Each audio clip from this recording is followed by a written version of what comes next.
Hey everyone, welcome to a new video. In today's video, I kind of want to share with you guys a little bit of a motivational story time. A lot of you guys have seen my last video.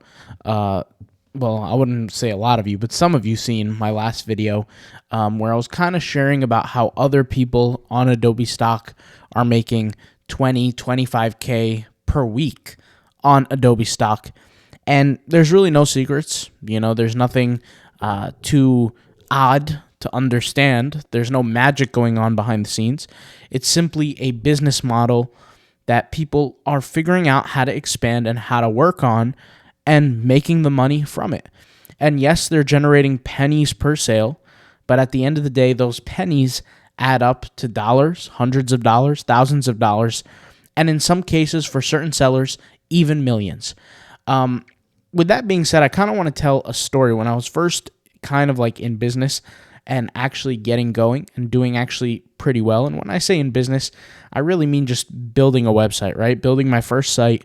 Some of you may or may not know the story. I was in college at the time, working 2 jobs, and I was working on this online business, and it was a website, right, where I was selling clothing. And it didn't start that way. It was at first weightlifting gear. It was knee sleeves, wrist straps, lifting straps. And because at that point I had tried selling on Amazon.com, and I had tried selling, and I realized that, selling on Amazon.com required reviews. I didn't have the capital. I had literally no more money after buying certain products. I had no money to start giving away free product. And I thought the only asset that I had at that time was the products that I had. So my only kind of idea was to build a website. It took me 3 months to learn how to build a website. I finally got it finished. And then after those 3 months, it took me another 3 months to learn how to do some SEO and marketing, and I actually got my very first hoodie sale. You fast forward some time after that, I had actually started building that business pretty well online. And once again, it was my first business. We can call it a hustle. We can call it a website, whatever you want to call it. But I was doing pretty well at this point. Now, once again, I had a decent amount of revenue, and it still had not really changed my life, because at that point in time, once again, it's the first business, really pretty early into the game, and everything's really a blur at that time, because you're just trying to work as hard as you can, trying to make as much money as you can, but you're not yielding a high profit. You have to pay for, the product, right? And especially in the clothing business, when you upfront pay for, let's say 400 units, 100 in each size, or 50 in each size if you're going to go with the plus sizes. When you buy all these units of products, now this is not for all people, but because I was a smaller website, a smaller business, I had to pay everything up front. And I would Western Union transfer it to some manufacturer in Pakistan, and products would get delivered to me. I would get these deliveries. I would, organize them, store them, package them, and just wait for the time that they would sell. And they would sell every single day. And whether it be through SEO or whether it be through social media, it would start selling. I want to fast forward to a certain point where I met this dude right here, Gerard Adams. And Gerard Adams, at the time, had sold his business called the Elite Daily to a large company for $50 million or $52 million.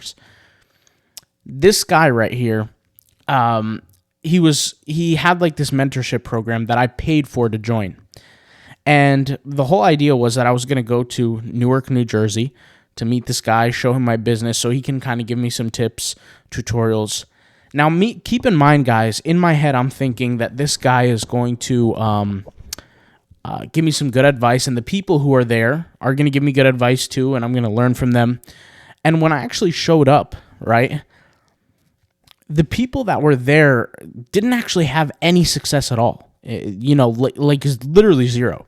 They were thinking about what businesses to do or what businesses to build. They had absolutely no sales, no success. I don't even think they had websites built. They were still in that pondering phase where they're thinking about what they're going to do. And at that moment, I had kind of realized, and it didn't dawn on me right away, but I had started to realize, I was like, wait a minute, these people didn't actually build anything. They're just, why are they here? Like what are they here for? You know, I didn't understand what entrepreneurship culture was at this point in time.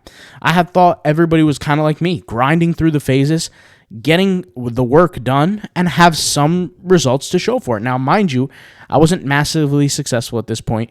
I didn't have, tons of money. I wasn't doing extremely well, but I was doing well compared to what I started at, which was zero. And I was getting, like I said, a few $1,000s here and there of sales per month. And that day, actually, I had my record high in sales, the day that I went to Newark, New Jersey to learn from this guy. And once again, as I was listening to some of the other people that were there and they were kind of talking, I would ask like people, oh, so what do you do? Or what are you planning to do? Or whatever. And they would be like, oh, I'm thinking about doing X, Y, or Z. And I'm deciding to do this. I'm deciding to do that. And, I was a little confused by it, but, I just kept it pushing. A few hours into it, Gerard Adams, his sister, kind of sat down with me and gave me some advice on my business. So she was looking at my website and she was looking at the products I sold. And she said, oh, you have to sell women's products, right? And at this time, I wasn't selling any women's products. I was selling just men's products. And she kind of gave her reasoning why. I thought that it was the wrong move. But because in my head, once again, I thought she was an expert, I kind of sat down there, configured some products together through drop shipping. And at this time, it was not called drop shipping. Nobody knew what it was called. But I kind of add some women's products, got the job done. And not a single woman's product sold, okay? Later, a few days after that, my sales started to actually tank because I was adding these women's products. I found out later down the road. Now, there's nothing wrong with selling women's products, but my brand was built on this hardcore weightlifting, fitness type brand, okay? So it was actually a wrong move for me. And when I actually went home, like I said, and kind of did my research on who these people were that were actually giving me the advice, they were all just people who were working for Gerard. They weren't business owners. They've never built a business in their life. They've never done anything on their own. They've never had employees. They've never really built anything to give some accolade to. They were just simply, I guess you could say, commentators on the subject of business and entrepreneurship. They never really were in the trenches. She had gave me bad advice. Once again, I got rid of her advice. I went back to what our normal business was, and I started selling a lot more. But that was just one aspect of it. And I'm kind of telling you this story here. On my drive back, right, from taking her advice, listening to other people's advice, I kind of started to really think about what had just happened for those like 8 to 10 hours that I was there. And I was thinking to myself, I was in a room thinking and paid for this quote-unquote mentorship, and I don't call it a scam or anything. This guy is, like I said, a genius. He builds crazy businesses. But I went to a room with a bunch of people who were essentially wannabes. They wanted to call themselves successful. They wanted to call themselves entrepreneurs, right? Kind of like perfectly the definition of what we call a wantrepreneur. The person who's on the Instagram, renting the cars, the Lamborghinis, showing fake screenshots, maybe really never earning anything in real life, never put an actual business together, but has a million things to say about how to do things and what to do, but never really having any true success. And once again, as I was thinking about these things, and I thought to myself, wow, as low as an earner I was, and mind you, like just a few thousand, every week and here and there on the business, I was still the highest earner in that room aside from the actual creator, Gerard Adams, the owner of this mentorship. And I was driving back, and the reason why I put this on the screen here, this Lamborghini, is keep in mind, when I drove there, I drove in a Nissan Sentra. Let me actually pull up an image of it. Nissan Sentra, 1997. This was my mom's car right here, which my mom had passed away. This actually looks kind of like it. And this car was very, very old as can be, really. And the passenger door was the only door that would actually unlock, right? So if you want to get to the driver door, you have to unlock the passenger, get in through there, hop in through the driver door. There was no working heat. There was no working AC. The vehicle itself was split down the middle, right? And honestly, I was really thankful to have the car. And I feel like when I was driving, if I went anything past like 40 miles an hour, the car would start swerving left and right, left and right. So as I was driving, I had my eyes on the rear view mirror all the time, making sure, because I knew people were like passing me and cutting me off. I wanted to make sure that I wasn't too on the left-hand side of the lane or on the right-hand side. So if somebody cuts me off, we're good to go. Everything's safe. Nobody, hits me on the highway. This is definitely a car that really doesn't really surpass a golf cart in speed and safety, right? And so I'm driving this car on my way home, just pondering and thinking about everything I had been through, and specifically in that mentorship, kind of thinking and just seeing this car pass by me, like I could see it in the distance, this exact car. It was a Lamborghini Aventador SV, the LP 750 model. And this car today is worth about $700,000. You could see here. Probably the day that I saw it. I don't know if it was a 2017, but maybe the day that I saw it, it was worth 1.2 million, 1.4 million, something like that. So this car zooms past me, and then I see a car right behind it, which is this a Ferrari Spider. This one right here, very similar to this. Now this one is like a tricked out version. It has a body kit, etc. But this one behind it, and at that moment, I wasn't really thinking in my head. I wasn't enamored by the cars itself, but I was enamored by. I just wanted to see who were the people driving those cars. Who are the people in the driver's seat? What did they look like? What age were they? How old were they? Were they male? Were they female? I just wanted to look and see. And I caught a glimpse of both people who were driving each car. And it seems like they were together because they were following the same route. And they're both young men in their probably in their early 30s, maybe, driving these cars. And it put a smile on my face. It almost made me feel kind of assured that I was on almost like on a right path in a way. I saw these cars and I said, wow, like that's amazing. How can someone afford, $1 million plus car?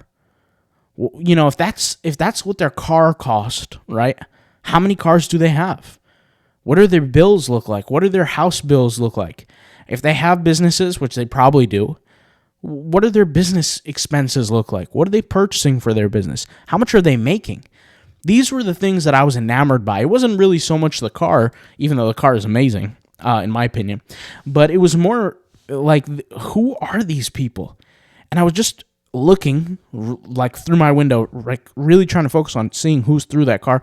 And really, when I looked at those people, I thought, these people are not really any better than me. We're really the same. We're all human beings. We're all men. There's really nothing different about me and that person. The only difference is they've been in the game longer. You could say they have more experience, but they've gained that experience. They've built it. And like I said, I was driving back home. I kind of realized, like, I'm on the right path here. I'm doing something right. I'm gaining some sort of progress. And I remember when I came home, I told my dad, I said, when I went to this mentorship program thing, I thought I was going to learn something that I didn't already know. But I didn't learn anything new. I learned what not to do. And what not to do was, I looked at, like I said, everyone else who was there who had literally no success to their name. They were still pondering on what business they were going to be. And that was confusing to me. Like, you're in a mentorship program for business from a guy who sold the company for $50+ million, and you don't even have a business? That was confusing to me. I couldn't understand it. I was in there, I'm not trying to brag, but at that age, especially being as young as I was the only one who had actually built something that was producing income. Now, once again, it wasn't a lot of money, but it was still something. And I thought to myself, like I said, I went to this program. I didn't learn anything new. I learned what not to do. And I kind of thought to myself, it's just a matter of time until I reach extreme heights now. And so here I am years and years later. And I look back at that moment, I say, thank God I had that experience of seeing people who were effectively wannabes. And to me, no offense, and I hate to be disrespectful, but this is the absolute truth. I look at them kind of like losers. These people are telling themselves they're in business. They're there to be successful. They're buying expensive mentorship products, right? They're in a field where they believe wholeheartedly that they're going to be successful, but they've done nothing, literally zero action. And at that moment, when I say I learned what not to do, is I learned that really action is the only thing that takes you anywhere. Working is the only thing that takes you from point A to point B. And everybody in that room pretty much, even the employees of Gerard Adams, who were also giving people advice on their businesses, had none of it. They had no action. They had no experience. They were just in a position. And I completely understand. And I don't blame this guy for anything. I mean, this guy, like I said, he's a genius. I have nothing to take away from him. And his accolades are much larger than mine. But my point is I was looking for some sort of secret, some sort of advice, something that can change my life or help me explode. Because I had heard stories of people going from, $500, $5,000 in sales to $1 million in 3 months or 2 months or something crazy like that. And, who doesn't want a get-rich-quick story? Who doesn't want to be that guy or girl telling the story of, I worked for, a few weeks and I got my first $1 million. Everybody wants that story. Who doesn't, right? But I had realized that everybody's time frame is different, but the action is the only thing that can get you there. A lot of people watch my videos today on my YouTube videos, and I talk about action, action, action, doing more work. I had a goal that I set in the beginning of April 1st, where I said, I want to upload 60 videos. I'm going to challenge myself. The last month I uploaded something like 14 or 19. I can't remember. This month I want to try 60. That's close to 3x times, 3 times more of the output. This is on top of everything I'm already doing. And I thought to myself, everything I've done is related to action. Action is the only thing that can take you from point A to point B. And if you're sitting there telling yourself you want to be successful, you're listening to videos about people who want success, you're imagining yourself in a successful point of view, but you've done nothing, your work doesn't actually show for anything, then you're not successful. You're literally losing, and you're lying to yourself, which honestly makes you a loser. And I'm not here to insult you, but I'm just saying the truth. And not everybody has this case. But you have a very big split in the entrepreneurship space in the world. You have the people who are the workers and the doers, and then you have the people who are the losers, which act like they're winners, but they've done nothing, literally nothing, right? I hear this all the time where people when I was doing business and I was actually starting to gain some real success, and people be like, "Oh, I want to pick your brain. I want to take you out for a coffee. I want to let's network." Why would I want to network? I don't have time for that nonsense. There is no networking. I got a business to build. I don't need you to pick my brain, right? I'm not going to waste my time giving you information that I sat there grinded for years.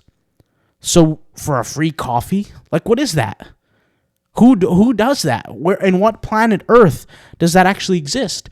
But these people who, like I say, have no success are okay with putting that offer up where they say, "Oh, I'll take you out for a drink of coffee.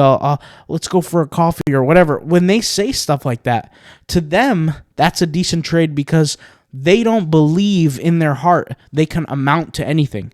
They're just injected in this entrepreneurship fake culture where they sit there and they imagine this whole different world and this whole different life. And if you ask them about something, they act like they know what they're talking about, but they have zero success to back it up. The truth is, the true winners are behind the scenes. They're in the shadows. They're not sitting there showing off the fancy cars until the job is fully finished, until the money is made. Now, I'm not sitting here saying people who show off cars and houses and mansions are fake. That's not what I'm saying at all. I don't want people to confuse this. What I'm saying is that if there's no work to back it up, and there's many people who literally have no work to back up any of their results, but they're out here giving people advice, they're out here teaching, they don't have any grind to them. There is no history of accolades. There's no success. They can't sit here and they say, I've done X amount of sales on this platform, or X amount of this, or X amount of that. They have none of that. They're just talkers.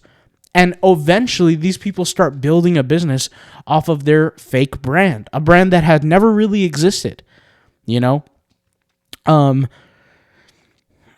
could point to a few people who do that, but the reality is it's not my place to expose anyone. My point is that day really, and I mean really, shifted my point of view on things. In my head, I always used to say, before that day, I used to say, oh, I'm working so I could maybe one day make it. I had not realized in my head I had already made it at that point because I was already achieving success and I was actually doing the work. The only thing that separated me from everyone else in that room was I did the work beforehand and achieved the results because of it. Those people pontificated, dreamed, and talked about doing the work, but they didn't do anything. That's the only difference. And I had the success to show as proof as the work, and they didn't. Not that the proof matters, because at the end of the day, you're the only one you have to, sleep next to at night. You're the one who is responsible for yourself at the end of the day. So if you know if you're not doing the work, or if you are doing the work. And like I said, I'm making this video today to talk to that percentage of people who are watching, who have quote unquote already made it, but you don't realize it yet. You're doing the work every single day. You're gaining some success here and there. You're not exactly where you want to be. At this point in time, guys, it's only an equation of time. That's all it is. It's only a matter of time. If you keep doing the same thing over and over and over again, it's only a matter of time. You'll get to the point where I'm in my position now. I could buy any car I want, pretty much any car in existence that I want, probably except for like a Bugatti, but pretty much any car I wanted to buy, in this case. There's really no shortage of success out here in this world. There's a shortage of action. And I feel like there's this culture, especially like I said, when I was coming up in the business, after I had actually sold the business, there became this culture of kind of like this fake entrepreneurship business kind of stuff. Even when I had sold my business, my dad said to me, don't ever call yourself an entrepreneur. You don't need the title. The title means nothing. It's either you're working, you're making money, or you're not. What is the name entrepreneur? Do you go around telling people in the world when they say, what do? You say, I'm an entrepreneur? Oh, no, it's cringy. It's cringe. It's like, it feels fake almost. You don't need to say it. And I completely understand where he's coming from now that I see it, connecting the dots backwards. I could see what he's talking about now, My point with this video is really not to degrade anyone or to decrease their ambition. Really what I want to hammer home is two things. Like I said, for the people that are already doing the work, who are in there hustling hard each and every single day, it's only a matter of time till the results start to drastically change. That's really all it is. If you're one of those people that have the struggle with working hard or pushing yourself in a certain avenue, I don't really know if I can give you any kind of advice other than just do it. Shout out to Nike. Just do it. There's really nothing else I can say. And results speak for themselves in experience and knowledge, in tangible results. And at the end of the day, you're the only one responsible for your own success when you put your head on that pillow and go to sleep at night. You're the only one, So hopefully this video might be inspiring to some people. I'm starting to bring these motivational videos type back. I thought I was going real nice on you guys the past few months. But you guys know some of my motivational type videos can definitely hurt a few people and make some people feel incompetent, I guess you could say. But like I said, the results speak for themselves. It's either you're winning or you're losing, and the economy is not something that forgives. What I really want to say is action, work. That's the most important thing. You don't have to be talented to be successful. Of course, is talent better? Yeah. Is it a gift to have a high IQ? Absolutely. But you don't need it to be extremely successful. Like I think I've said this yesterday, but pretty much every single person who's sitting here watching me probably has a higher IQ than me and probably could be more successful if they worked as hard, but I work harder. And I'm not really competing against you guys. That's not what I'm trying to say. I'm just saying that I, in general, have this this thing in my mind that I have to work hard no matter what. I don't have another solution. I don't have a way out. I don't have a high IQ. I don't have. I wasn't born with a lot of resources at all. You know, I don't have any of those extra things. All I have is the ability to work hard. That's it, you know. So I don't want to ramble on for too long. This video is 25 minutes long. Hopefully you guys enjoyed the story. Sorry if I'm a bad storyteller. I'll just kind of put that up front and forward right now. But hopefully you guys enjoy. I'll talk to you guys later. Thank you guys for watching, and peace out. Bye.